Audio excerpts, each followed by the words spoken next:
Okay, so for the sales guy, we're going to, first of all, I want to show a couple different things, but my main thing I want to show you is the Pantone color swatches.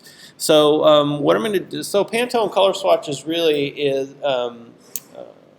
is going to make it so that you can only use one color for the image, right? So when this piece is on press, anything that's pixel based is going to have its separate plate on the press to do that target red or anything else, in addition to cyan, magenta, yellow, and black rollers on a press.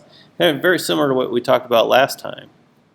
So what I need to do is make this one color mode. So I'm going to go to image mode and then hit grayscale. And I'm going to discard the color information there.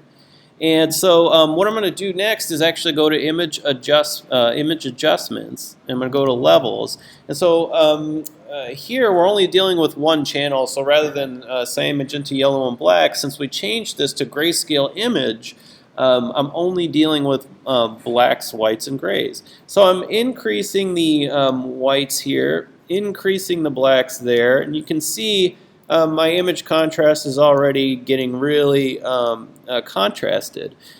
So I'm going to drag the gray tones a little bit to the right to make sort of darker gray tones in there. So by theory, you know, more contrast is supposed to create a better image, right? Or a more attractive image, if you will, or get more attention aesthetically. At least, you know, that's kind of by theory. So so I just kind of boosted those levels a little bit. It's still a grayscale image. And what I'll do is go to channels, and I'm going to actually do this load channel as selection option. So the only channel I have here is gray, so it's only a black and white. So I'm going to select that. And I'm going to go to select inverse here. And then so this is going to give me all of the darks that that I want. It's going to minus all of the white image pixels here. And then I'm going to next go to, let's see, next I'm going to have to actually go to image mode again. I have to change it back to CMYK color mode. All right. So now it's back to CMYK color. Right? We came from grayscale. So why? So what happened? Really, in the back end, what happened here is that it went from CMYK. The image looks black and white like it always did since I changed it. However, it's adding cyan, magenta, yellow, and black pixels to create the illusion of black, right? So I have these different channels or these different plates on the press that are creating these different colors when overlapped create the illusion of black. So this is basically a rich black image is what they call it. So it's either black and grayscale using 100% black, none of the other colors, or it's a rich black using a little bit of cyan, magenta, yellow, and black to create the illusion of black. They call it the rich black. Either way, you can still get, you know, the same looking image.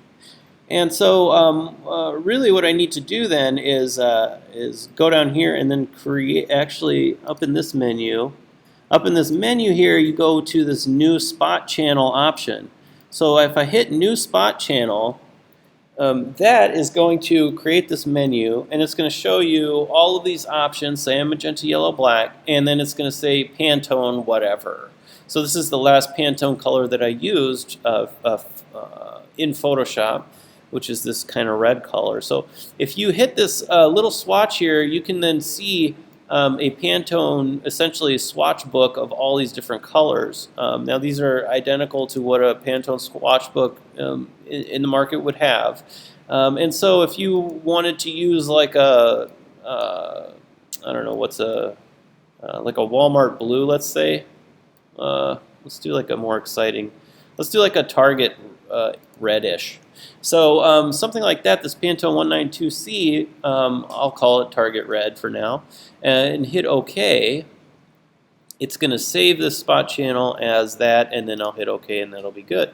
So what I'll then want to do is turn off this cyan, magenta, yellow, and black channel, and then just have this Pantone 192C color channel saved in my document. Now my document looks black and white at this point, But what I'll do is see that it says Pantone 192C for the color mode rather than CMYK or grayscale or RGB. So this is the only way I'm going to know that this is that target red color that I want. Plus, if I go to File, Save As, I'm just going to save it on my desktop as Salesman Pantone PSD file. So I'm going to go and save.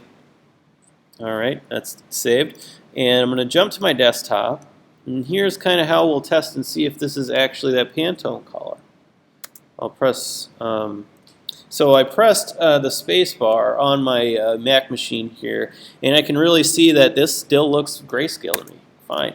Now let's test it like how it's going to look on a press document. So I'm going to fire InDesign up, and I'm going to actually place this document into InDesign directly, and we should then see it as a Pantone image. So if ever in a million years one of your client wants you to do this,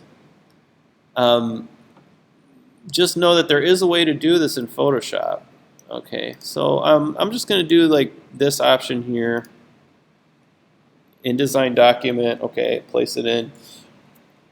I'm just going to we'll do a whole overview of InDesign some other time, but I really want to quickly show you. So this is what the Swatches palette looks like in InDesign. And I'm sure a lot of you have used this already. But what you can do actually in an InDesign document is by the time you're done with it and you're working on this thing for a lot of time, you're going to have a lot of different colors in this palette here, the Swatches palette. So what I'll do is actually go, typically at the end of a project, I'll select all the unused swatches in my palette, and then I'll just use the trash can and delete them. And I'll just replace the cyan with the black. So it even counts actually like crop marks and all that other stuff too. Actually I'll drag and drop in this salesman document, and then so you can see that he is actually showing up here as the Pantone color. If I go to my Swatches palette, you can see that this document has this Pantone 192C color added into it. So InDesign is actually working with Photoshop to identify what color mode this object is based in, and showing us that. As well, in my links palette, I can open it up and see that I have a CMYK plus spot color space going on here. Now, to further test this, I can go over to View, and I can under Window and Output. Let's see, I can go to Separations Preview. Now in print, they'll call separations basically cyan, magenta, yellow, black. Those are the separations, they'll call them, those different 4 color processes, including the Pantone color. So I can see the separations here, and I can preview this, and there's been times in the past where I've had to like kind of turn off these different layers to see what's actually black and what's another color. And so you can see that in this document, everything that is this Pantone color is this guy, you know, and so on. So that's kind of it. Let's see. I wanted to show you 2 other tools for this gentleman here, and if I can open it up, I'll go back to the original. So there's 2 tools that might be useful to you in the future that I've always found it very useful for me working with photography of any kind. There's a lot of photography that doesn't have like really perfect lighting that you might want to use. So the Dodge tool is a tool that I've used in the past to like brighten teeth. Sometimes I'll brighten teeth. His teeth are pretty bright. So sometimes I'll brighten kind of the whites of people's eyes in Photoshop and things like that. And the darks around a person's eyes too. So this Dodge tool then does the opposite of the burn tool. So what it does is it can lighten up pixels within a percentage range that you choose. So what I'm going to do is actually lighten up around these areas of darkness around this guy's eyes, which are not too bad, but you know, it can always get better. So I'm going to select midtones. You can select shadows, midtones, or highlights. I'm going to do the midtones, and I'm going to let the exposure be, I'll keep it at 50%. I'll see what happens. So I'm going to kind of click and drag around this, and the more I go over it, the more intense that burn is going to be. See, so actually I'm going to do it on this eye, and so you can see the difference. And I'm going to do the Command Undo.